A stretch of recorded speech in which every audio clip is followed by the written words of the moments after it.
கரும்பு சக்கரை கொஞ்சம் பாகு காய்ச்சிக்கலாம். சத்து மாவு எடுத்துக்கலாம். 2 கப் சத்து மாவு எடுத்துருக்கேன். இந்த மாதிரி கொதிச்சு வந்தால் போதும். ஒரு பக்கம் கீ மெல்ட் பண்ணி வச்சுக்கலாம். எடுத்து வச்சுருக்க மாவில் இந்த கரும்பு சக்கரை ஊற்றிக்கலாம்.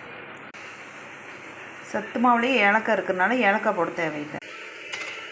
இது மெல்ட் பண்ணி வச்சுருக்க கீயும் எடுத்து அதில் ஊற்றிக்கலாம்.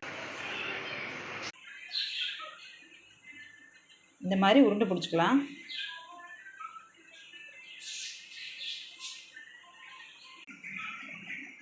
இந்த மாதிரி செஞ்சு கொடுங்க, குழந்தைக்கு விரும்பி சாப்பிடுவாங்க. சத்து மாவு வேணான்னு சொல்ல மாட்டாங்க. Evening snacks ready.